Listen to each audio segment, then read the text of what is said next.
Assalamualaikum warahmatullahi wabarakatuh. Baik lagi teman-teman di acara Ruang Kreator tentunya ya di Kreator Merdeka edisi 5 ya. Seperti yang sudah kita share ya buat teman-teman, malam ini kita bakal kehadiran tamu seperti biasanya. Tamunya lumayan jauh karena ini dari luar Banten ya. Tapi, luar biasa beliau mau menyempatkan waktunya untuk bisa sharing ya terkait dengan kepenulisan karena beliau adalah seorang penulis, yaitu nanti ada Kak Nur Diana ya. Nah, Kak Nur ini adalah seorang penulis ya yang bakal kita kulik proses kreatifnya, kemudian, bagaimana caranya beliau menyesuaikan ya, menyesuaikan antara kesibukannya berkarya gitu. Kita tunggu ya. Kita lihat nih. Kita langsung ajak gabung aja Kak Nur.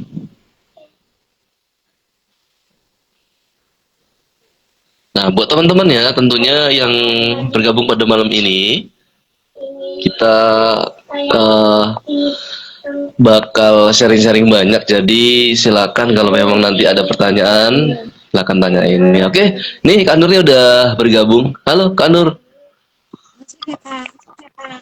Malam semuanya. Wabarakatuh. Oke. Waalaikumsalam. Sehat Kak Nur?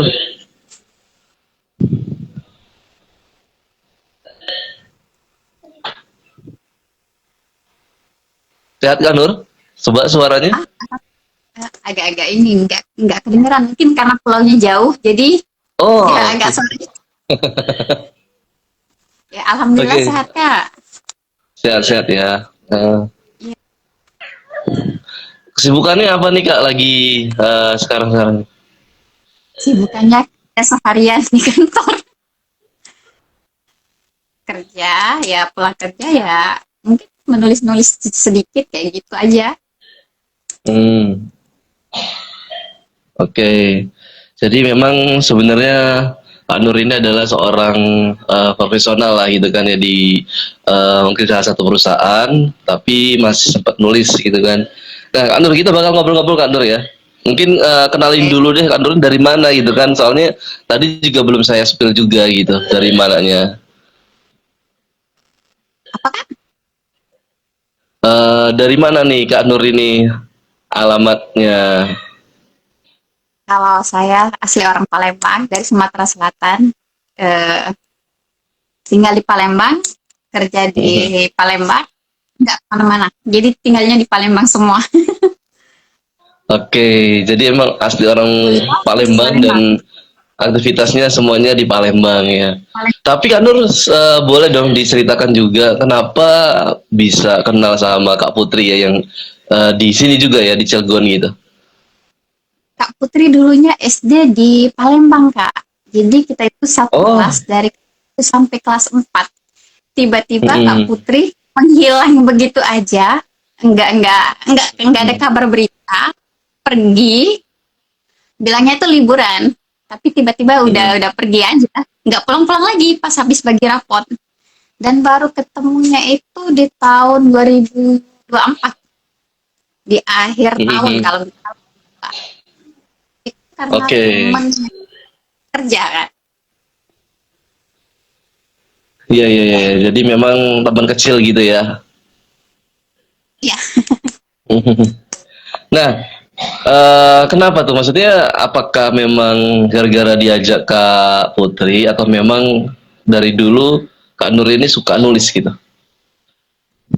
dia Kak Putri karena mungkin mencoba juga kan. Nur kan suka Mhm, nulis-nulis kalau ada gambar tuh nulis sebuah kalimat dikit-dikit atau sebuah lagu Nur tuh paling paling suka lah buat nulis-nulis. Jadi diajak Kak Putri gini mau nggak ikut nulis gini? Oh ya coba deh gitu. Awalnya mhm, takut sih tapi mencoba untuk memberikan diri sendiri kan uh, dan meyakinkan kalau kita itu bisa ya. Kenapa orang bisa? mhm. Kok kita nggak bisa? Kayak gitu aja. Oke, jadi memang, sebenarnya ada hobi dan memang suka gitu kan ya sama aktivitas dari menulis sebelumnya. Nah, Hmm. Nah, bukunya pun sudah ada dua ya kak ya, buku solonya. Buku solo ya udah ada dua, buku Hmm. novel sama yang buku. Oke lah, jadi Kak Nur ini ternyata bukan hanya penulis untuk anak aja ya, cerita anak, tapi juga merupakan sebelumnya pernah nulis buku bergenre apa itu, Kak? Bergenre metropop yang mana bercerita tentang seseorang yang bekerja di suatu perusahaan. Ya mungkin di zaman sekarang kan banyak anak-anak, maaf minta maaf dulu buat semua yang anak-anak Gen Z, mungkin ya itu kan keluh kesah seorang yang di atas 80-an itu kan, kita kerja totalitas, tapi anak Gen Z di zaman sekarang itu mungkin ya gimana ya kak ya, nggak usah dibahas mana, yang pasti ya jauh berbeda lah kayak gitu. Jadi mengeluarkan Eh, inspirasi dari teman-teman dan mengeluarkan ide-ide. Semoga mereka tuh tahu apa yang dikeluhkan di atasannya dan menginginkan kita itu, bahwa kita tuh kerja bukan hanya mencari uang tapi mempunyai rasa tanggung jawab terhadap terhadap perusahaan tersebut. Itu aja sih sebenarnya. oke oke. Wah, berarti ini buku novelnya ini memang agak agak nyentil sama anak-anak Gen Z gitu ya. Biar mereka ya mungkin biar lebih apa kerjaannya lebih berdedikasi lagi gitu kan, kerjanya lebih mantap lagi lah gitu ya, tapi disindir lewat apa gambaran novel yang tentunya asik untuk dibaca gitu. Jadi buat teman-teman terutama Gen Z yang nonton gitu kan di malam hari ini, kalau mau kepoin gitu judulnya apa kak?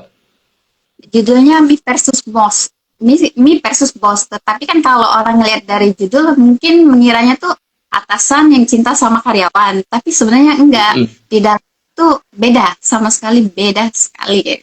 Ya, isinya ada tentang percintaan, persahabatan, dan tentang karyawan. Pokoknya lengkap lah, di situ ada semua. Kalau kalau mau Hmm. lihat tangisnya ada, pokoknya tertawanya ada, semuanya ada. Iya iya iya. Jadi warna-warni lah ya, semuanya bisa ada mewakili gitu kan ya, terkait dengan kehidupan gitu ya, lebih luas. Nah, itu mungkin sekilasan lah, karena memang kita bahas nih buku yang terbaru nih, yang mau kita bahas sebenarnya buku terbaru ya, dan itu memang kayaknya agak bukan agak ya, memang berbeda dari sebelumnya gitu kan, dari novel yang bergenre yang tadi metropop, kemudian untuk anak-anak Gen Z gitu kan. Tapi sekarang untuk anak-anak banget nih. Nah, itu kenapa tuh Kak? Ceritain dong. Itu Kak Putri tuh ngasih tahu kan, terus ngeliat sampul ada yang di depan kan, bagus kan, ngeliat yang Kak Putri kadang buat gini gini gini, kayaknya tertarik, terus Kak Putri tawarin Mm-mm. mau nggak buat anak-anak. Awalnya tuh oke lah, gampang ya, mudah gitu kan, bahasa Nur, oke mudah deh. Tiba-tiba sudah dikasih tugas oleh Kak Putri di tengah perjalanan, udah mau waktunya itu, Hamin berapa, nggak ada ide sama sekali. Aduh, apa nih, nggak ada, kayaknya lebih sulit dibandingkan buat novel. Aduh, rasanya tuh cukup sekali deh, trauma gitu. Tapi ya beruntung Kak Putri kasih masukan lagi, ini jadi ya di situ, oh ini ya kalau cerita anak-anak, oh tapi mungkin paham cerita anak-anak harus memasuki dunia anak-anak dan memahami sifat-sifat mereka. Jadi kita tuh tahu, Mm-mm. oh gini kalau gini, menurutnya di situ kan. Karena biasanya kan kita nulis novel dan antologi itu kan sifat dewasa, jadi udah bisa, udah tahu kan sifat-sifat yang gimana nya. Tapi kalau yang ini kan Mm. berbeda. Di situ kesalahannya kemarin sampai Hamin Hamin satu atau Hamin dua, kalau nggak salah. Mm. Oke, jadi memang tantangan banget ya Kak ya di buku ini ya. Judulnya kan, buku ini judulnya apakah Istana Pelangi ya dan Raksasa Hijau ya? Rasa hijau Nah, itu dari judulnya itu unik banget ya, Raksasa Pelangi sama dan rasa dan raksasa hijau. Raksasa Hijau. Itu dari mana tuh inspirasinya? Inspirasinya itu dari imajinasi, karena mungkin kan kebanyakan kalau dunia yang sekarang itu kan seseorang yang ingin mengambil mengambil suatu tempat, dengan menguasai hak milik orang lain. Jadi imajinasinya ya ya harus menghayal selalu tinggi lah. Gimana kita harus Imajinatif banget ya. ya. Hmm. Oke, dari judulnya udah ya tadi ya. Nah, itu maksudnya dapat inspirasinya tuh imajinasinya dari mana sih Kak? Maksudnya apakah memang suka baca dulu sebelumnya gitu kan terkait dengan buku-buku cerita anak atau memang suka nonton gitu kan? Biasanya kan penulis tuh inspirasi dari hal yang dekat gitu kan. Itu dari temen. Kebanyakan tuh dari temen gitu. Jadi pas cerita yang anak itu juga dari teman, tapi diimajinasikan ke anak-anak kayak gitu. Oh, oke. Memang itu cerita teman dan ada ibaratnya imajinasi gitu kan ya, proses fiksi ya gitu kan ya. Iya. Nah, yang mau disampaikan lewat buku anak ini gitu kan, itu apa sih? Kalau tadi kan, kalau novel kan sempat disinggung untuk biar apa anak Gen Z itu lebih apa ya ibaratnya tadi lebih berdedikasi gitu kan. Nah, kalau misalkan buku yang kedua ini apa sih nilai gitu kan atau ibaratnya pesan moral yang mau disampaikan sama Kak Nur di buku berjudul Istana Pelangi dan Raksasa Hijau ini? Yang pertama, di dalam dunia manapun kita berada, satu itu jangan yang kesombongan. Karena kan sombong itu adalah tingkat Betul, betul. kelemahan manusia. Itu yang terutama kan. Yang kedua, sahabat itu pasti akan ada. Tidak tidak ada sahabat yang gimana sih yang munafik tuh tidak ada. Cuman mereka mungkin karena keegoisan dan kesombongan kan. Jadi Jadi sahabat itu harus kita tuh cari yang benar-benar yang saling menghargai dan menyayangi, bukan yang saling memanfaatkan atau menguntungkan kayak gitu. Hmm. Oh, oke. Nah, sekarang ke proses kreatif ya Kak ya. Tadi kan kita udah ngomongin sekilas spill bukunya gitu kan ya. Buat teman-teman mudah-mudahan sih penasaran dan pengen tahu gitu kan. Kalau pengen tahu nanti ya kepoin dong ya. Dan tanya-tanya langsung, DM langsung sama penulisnya boleh. Nah, kita berbicara tentang proses kreatif nih Kak. Nah, bisa dibongkar sedikit nggak sih Kak, seperti apa sih proses kreatif Kak Nurdiana ini dari menemukan ide sampai jadi. Tadi kan memang sebenarnya udah agak disepil ya, sama dibantu sama juga ilustratornya Kak Putri gitu kan. Tapi coba biar lebih detail aja gitu kan, kita pengen tahu dari ide gitu kan sampai akhirnya proses dari buku ini tuh selesai. Awalnya itu sih mencari ide dulu dengan lingkungan yang di sekitar, mulai dari teman kan biasa kan dapat cerita dari teman ini gini gini gini ya mungkin idenya ke situ. Yang kemudian tuh sudah dari mereka cerita-cerita, kita meriset lagi dari ide-ide mereka tadi, kita kumpulin bagaimananya. Setelah itu baru kita kemudian maaf kak agak-agak ini. Mhm. Dan baru Iya, iya, nggak baru apa-apa. baru mendalami karakter-karakter yang ada di dalam komponen tadi. Itu aja mungkin. Oke. Jadi memang idenya observasi dulu lah ya. Kalau bahasa ilmiah itu observasi dulu di sekitar-sekitar gitu kan. Dan akhirnya mulai meramu, akhirnya disatuin gitu kan. Dan bisa ditulis, dituangin dalam satu buku ini gitu kan. Nah, kebiasaan Kak Nur sendiri kan kayaknya rata-rata penulis itu kan punya kebiasaan lah gitu tuh. Dari nah Kak Nur sendiri ada ritual atau kebiasaan khusus nggak sih saat nulis di kesibukan itu kan maksudnya ngatur waktu tuh kayak gimana? Kalau misalkan ada kan kalau ibu-ibu tuh gitu kan misalkan harus nunggu selesai dulu semuanya, anaknya tidur, suaminya tidur, barusan dia mulai nulis gitu kan. Ada yang anak muda karena sibuk sana sini akhirnya dia memilih waktu di pagi hari sebelum berangkat aktivitas kayak gitu-gitu tuh. Kalau Kak Nur sendiri Kapan sih gitu kan? Atau gimana cara ngaturnya gitu? Ngatur kalau untuk ritual itu nggak ada sih, cuman mungkin Hmm. kalau lagi memang nggak ada ide ya jangan dipaksain untuk mencari ide, tetapi untuk mencari ide tadi kita menenangkan diri kita sendiri dengan misalnya istirahat sebentar sambil mendengarkan musik-musik kayak gitu kan. Jadi ide Hmm. itu kan dengan sebuah lagu itu kan kita udah dapet, oh idenya ke sini kayak gitu. Dan untuk membagi waktu itu kan dari pagi sampai siang kan, dari pagi sampai sore itu kan kita udah kerja. Jadi Hmm. ada waktu kita itu bisa menulis sambil sambil berjalan kan. Teknologi sekarang kan udah canggih.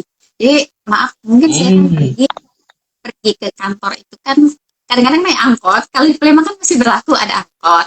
Jadi Iya, kadang-kadang iya, ada iya. Gojek.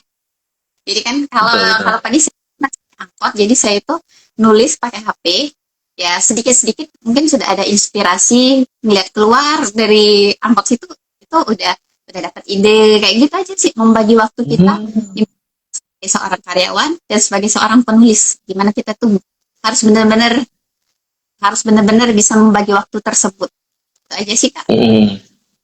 Oke, jadi memang nggak ada waktu khusus yang diluangkan, tapi ketika ada inspirasi langsung ditulis, ya kan lewat. Kalau sekarang kan mungkin HP gitu kan, jadi salah satu senjata lah gitu kan, untuk kita nuangin ide di sela-sela kesibukan kita gitu kan. Kalau memang kita kerja ya berarti pasti di sela-sela kerja itu kan ada waktu luang gitu kan. Nah itu bisa dimanfaatin tuh. Jadi buat teman-teman yang mau nulis tuh nggak ada alasan ya, nggak ada alasan Ya, untuk nggak ada waktu gitu kan. Padahal ini kayak Kak Nur aja yang sibuk ibaratnya yang udah kerja dari pagi sampai sore tapi bisa di sela-selanya meluangkan waktu untuk mungkin nggak banyak gitu kan, mungkin ibaratnya satu paragraf hanya atau misalkan satu halaman, tapi kalau konsisten kan bisa jadi sebuah buku gitu ya, bener ya Kak Nur ya? kalau sebuku tuh nggak Nah, mungkin karena kan naik angkot itu kan walaupun cukup lumayan pasti cuman berapa paragraf. enggak maksudnya kalau kita konsisten satu paragraf tiap hari kan ibaratnya kan Ya, nanti bisa jadi buku juga kan gitu. Uh, Nah, kalau ada nggak sih pernah ngerasain writer block nggak sih atau kayak males nulis gitu? Gimana ada cara ngadepinnya? ada sih kadang-kadang ada rasa males. Kadang kan kalau misalnya udah pulang capek dan ada tugasnya kayak kemarin tuh aku harus ngerjain ini. Tapi kan rasa males itu kan kita tuh kalau dipikirin aku males terus kapan kapan selesai tugas ini kan kita harus punya prinsip. Kita kerja aja punya Mhm. prinsip, apalagi kita sebagai penulis punya prinsip kan. Jadi ya Hmm. mungkin diistirahatkan dulu tadi dengan sesibuk mungkin dan langsung langsung dengarkan musik lagi ya dapat lagi idenya, tapi ya mungkin satu hari itu nggak fokus sama sekali megang kerjaan menulis, mungkin untuk yang akan hari esoknya gitu aja sih dengan cara Mhm. mengistirahatkan. Oke, jadi memang harus kita tuh pintar bagi waktu dan intinya ya harus cari celah lah, pintar nyari celah gitu ya. Nah, tantangan terbesar Kak Nur sebagai penulis khususnya Kak Nur sendiri kan udah ngerasain nih sekarang nulis buku untuk anak gitu kan. Nah, tantangannya apa sih gitu kan di tengah Kak Nurni sebagai seorang profesional yang sibuk gitu kan. Atau mungkin juga buat teman-teman di luar sana yang mungkin punya kesibukan lain yang memang ibaratnya jauh dari anak-anak gitu kan. Tapi pengen nulis buku tentang anak-anak tuh. Tantangannya seperti apa sih?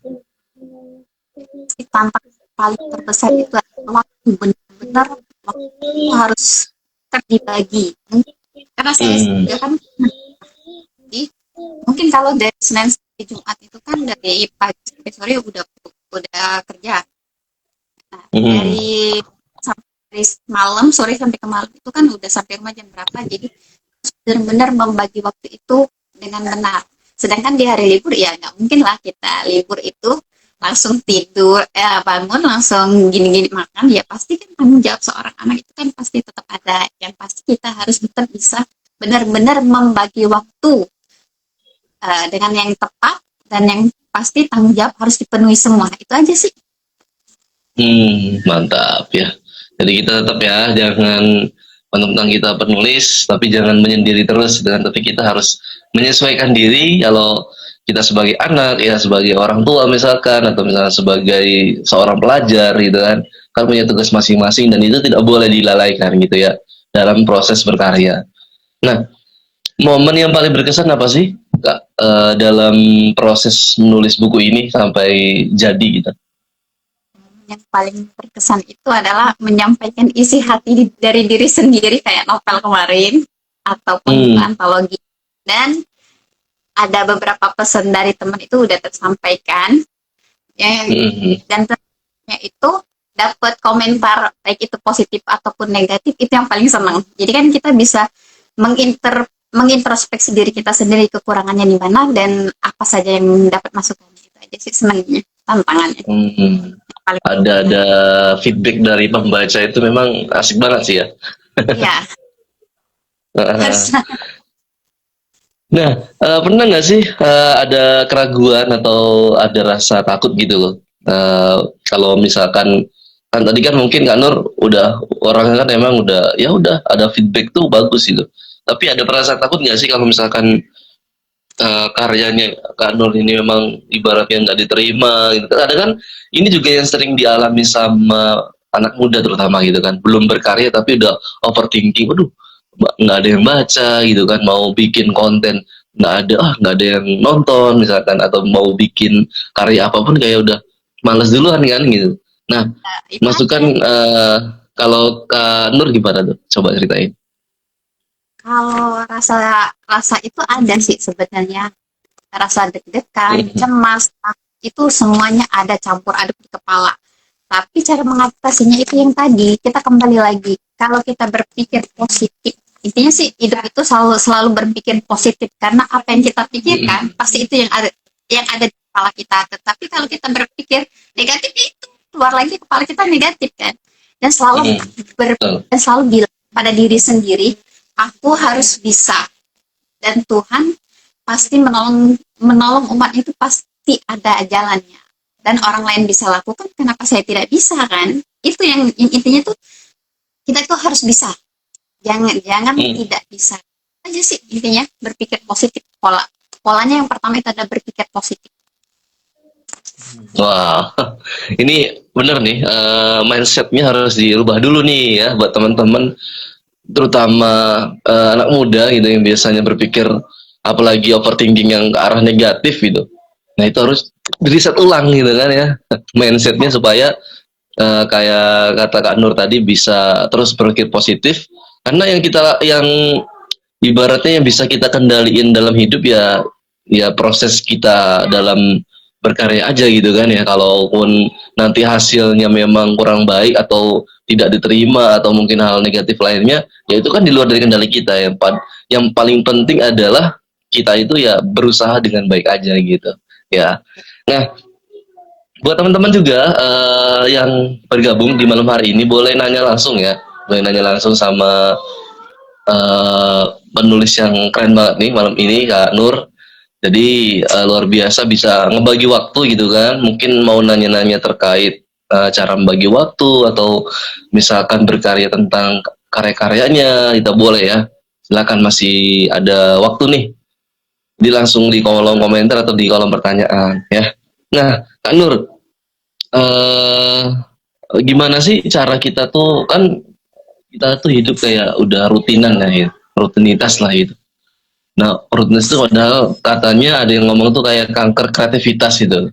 Jadi kayak kita tuh kalau misalkan udah terbiasa rutin tuh agak susah gitu kan. Apalagi berkaitan dengan kreativitas atau imajinasi. Nah, cara ngejaga kreativitas imajinasi itu kayak gimana sih? Caranya itu ya tadi, kita itu sering-sering buat kata-kata, dan mendengarkan yang sebuah novel, baca sebuah novel, ataupun ya lihat-lihat di TikTok kan kadang ada sebuah kata-kata yang menarik kan. Misalnya kita belajar Hmm. puisi, di situ aja sih menjaganya biar kita itu dapat ide dan dapat dapat buat yang inspirasinya gitu. Hmm.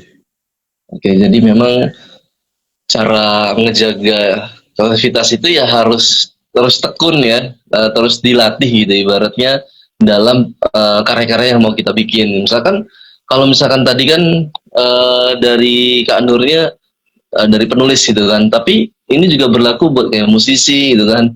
Ya ibaratnya nyanyi sebuah lagu gitu kan setiap harinya supaya ngejaga kreativitas itu tetap ada gitu. Ini keren ya.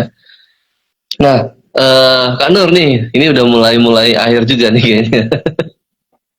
Ini keren banget nih sebenarnya ya. Nanti mudah-mudahan sih tapi bukunya sendiri udah gimana Kak Nur? Sudah memang sudah dijual kah atau memang ini masih proses dalam proses penerbitan atau gimana? Udah sih, udah di proses penerbitan. Jadi tinggal nunggu aja sih. Kalau dijual udah lagi-lagi proses penjualan juga, udah di penerbitan. Oke, order gitu ya, pre-order gitu nggak sih? Pre-order gitu nggak? Iya, pre-order di bulan di bulan Mei kalau nggak salah ya, saya lupa. Mei ya, Mei atau Juni sih. Itu pas Oke, anak-anak lagi di sekolah. oke. Jadi memang udah ada pre-order gitu kan. Nanti buat teman-teman juga yang mau gitu kan, bukunya langsung DM aja gitu kan ya. Nah, Kak Nur, nih sebelum kita mungkin di pertanyaan terakhir gitu, Kak Nur, mungkin tahu kan ya namanya personal branding itu tahu nggak sih? Apa? Personal Personal branding. Pernah nggak dengar tahu nggak tuh. sih? Oh, nggak Belum, tahu ya. belum, belum. Nah, Nanti Kak salah. Nur, ini ya kita sharing aja ya. Maksudnya mungkin buat teman-teman juga yang lagi ngebangun apa karir berkarya gitu ya. Makanya saya tuh selalu mewanti-wanti untuk tetap membangun personal branding dari teman-teman gitu tuh supaya mudah dikenali sama orang. Kan personal ada personal branding gitu kan. Personal itu adalah dari sisi kitanya, keunikan kita itu kan, keunikan dari karya kita, keunikan dari karakter kita, segala macam pokoknya terkait dengan personal kita. Terus branding itu kan berkaitan dengan brand atau merek gitu kan yang pengen kita tanamkan ke orang lain. Jadi ketika nyebutin Kak Nurdiana gitu kan, orang tuh udah tahu gitu kan. Atau misalkan kita nyebutin Terelie, siapa sih Terelie? Kan udah tahu gitu. Oh, Terelie itu penulis yang ini gitu kan. Atau misalkan kita nyebutin konten kreator misalkan Raditya Dika gitu kan. Kan orang udah tahu tuh. Nah, itu kan namanya personal branding ya Kak Nur ya. Pasti udah tahu dong ya. Masa nggak tahu loh. Nah, Kak Nur sendiri gimana sih terkait dengan hal itu? Maksudnya personal branding itu apakah Kak Nur nih selama ini memang masih diem-diem aja gitu kan? Atau memang diem-diem juga memang lagi ngebangun personal branding lewat mungkin media sosial, postingan-postingan tuh biar orang tahu bahwa Kak Nur adalah seorang penulis gitu. Ya, kalau kemarin kan karena kesibukan kerja juga kan, Kak. Hmm. Kalau untuk waktu kalau di Palembang ini kan masih minus lah ya kalau untuk Hmm. area itu kan. Jadi kita tuh memang butuh waktu yang, kalau buat saya sendiri kan butuh pendamping kayak gitu. Sedangkan yang Oh, Kak Putri mentor. kan di mentornya di sana kan. Jadi Hmm. kalau buat sendiri kayaknya agak-agak gimana kan, kita harus masukin proposal gitu ya. Hmm. Butuh mentor kayaknya. Oh iya Tapi iya oke oke. buku anak itu Soalnya dapat sih di sekolahan, tapi hmm. karena aku juga harus bagi waktu, aku tuh cuman bisanya hari Sabtu. Jadi kalau untuk hari Senin Hmm. Jumat belum ada waktunya tuh. Jadi ya insya Allah lah kalau ada waktunya mungkin mau lah. Oke oke. Berarti nanti boleh kita nanti bisa belajar bareng ya terkait dengan hal ini karena kalau kita di Kereta Merdeka ini lagi mencoba punya kampanye gitu kan untuk bisa berdaya lewat karya gitu kan. Sehingga sedikit-sedikit lah kita belajar terutama personal branding biar orang-orang tuh tahu kita gitu kan dan akhirnya mendapatkan peluang gitu kan. Seperti mungkin malam hari ini gitu kan. Kita ngobrol seperti ini kan mungkin Kak Putri merekomendasikan Kak Nur gitu kan malam ini kan karena Kak Putri udah tahu bahwa Kak Nur ini udah punya karya banyak gitu kan dan layak untuk sharing gitu kan. Nah teman-teman yang lain juga bahkan yang kita undang juga sebelum-sebelumnya ya sama Kak Nur, sama seperti Kak Nur juga yang memang ibaratnya lagi bersama-sama lah mulai dari awal gitu kan untuk membangun personal branding ini. Mudah-mudahan sih di ruang kreator ini di Kreator Merdeka khususnya itu kita bisa belajar bareng nanti ke depannya ya terkait dengan personal branding gitu kan mungkin orang-orang sibuk seperti Kak Nur nih yang mungkin tadinya apa ya, mungkin agak kayak tadi mentornya katanya jauh gitu kan. Nah, kita bisa tetap ya walaupun jauh maksudnya sekarang kan ada internet jadi nggak ada jarak lah gitu tuh untuk kita sama-sama belajar gitu. Oke, Kak Nur, terakhir nih, apa sih rencana karya berikutnya nih setelah ini? Kan katanya karya yang bagus adalah karya yang belum kita buat loh. Kalau kita sudah mendefinisikan karya yang bagus itu karya karya mahakarya kita ini adalah karya yang kita tulis selesai ini gitu kan. Kita maka kebanyakan itu kalau yang saya tahu tuh kebanyakan tuh penulis tuh udah satu buku gitu, udah nerbitin buku, udah ngerasa puas, akhirnya nggak ada karya-karya lain gitu kan. Nah, kalau Kak Nur sendiri, apakah sudah ada rencana di tahun ini atau mungkin tahun depan untuk next-nya itu memang lebih kemana sih gitu? Lebih ke novel kah atau memang konsisten di buku anak? Kalau rencana untuk tahun ini kayaknya belum karena masih masih kesibukan, ada kesibukan Hmm, di satu sisi. Takutnya hmm, waktunya itu nggak terbagi. Jadi memang benar fokus dulu. Kemungkinan mungkin tahun depan dan itunya juga mungkin mau buat novel lagi lah. Karena kalau buat buku tapi anaknya agak gimana berarti lebih nyaman di novel. novel ya. Atau ya dicoba juga tuh ke apa non fiksi ya kan. Karena kan mungkin dari profesional gitu kan mungkin itu bisa juga tuh dicoba gitu kan. Ya ibaratnya ya namanya kita awal nih kita kan lagi nyari ibaratnya kenyamanan lah dalam berkarya itu penting banget loh Kak ya. Jadi Ya, buat teman-teman juga tuh gitu kan yang saat ini lagi masih aduh mau berkarya seperti apa itu cobain aja dulu gitu. Nanti akan ada kayak nemuin lah momen-momen di mana kita tuh nyaman misalkan nyaman novel misalkan nyaman nulis puisi gitu kan kan orang tuh kadang ya beda-beda gitu. Oke, Kak Nur makasih banget nih sudah meluangkan waktunya luar biasa. Nanti di lain waktu mudah-mudahan Kak Nur nggak kapok ya untuk bisa sharing lagi di ruang kreator ataupun mungkin di ruang-ruang lainnya yang bakal kita juga akan sediakan untuk para apa pekarya lah di bidang kreatif baik penulis, musisi maupun konten kreator yang mudah-mudahan ini bisa menjadi semangat kembali Kak Nur, semangat terus gitu kan, jangan berhenti berkarya. Kita tunggu loh karya-karya yang lainnya dan bisa sharing lagi gitu kan. Karena api berkarya itu kalau kalau misalkan tidak kita sendiri yang menyalakan lalu siapa lagi gitu kan ya. Oke Kak Nur sekali lagi makasih. Sehat-sehat selalu ya. Salam juga untuk mungkin teman-teman kreatif di Palembang dari teman-teman kreatif di Banten ya. Mudah-mudahan kita ada waktunya untuk silaturahmi secara langsung bersama Kak Putri nanti gitu kan, sahabat literasi dan teman-teman lainnya di apa Banten ataupun mungkin kita bisa nanti main juga di mana gitu ya. Oke, saya boleh lagi Pak. makasih. Iya, oke, makasih juga buat teman-teman yang sudah menyimak obrolan kita di Ruang Kreator. Sampai ketemu lagi di Ruang Kreator edisi selanjutnya yang tentunya bakal kita hadirkan narasumber-narasumber keren lainnya. Oke, sampai jumpa. Makasih Kanto sekali lagi. Assalamualaikum warahmatullahi wabarakatuh. Dadah. Warahmatullahi wabarakatuh.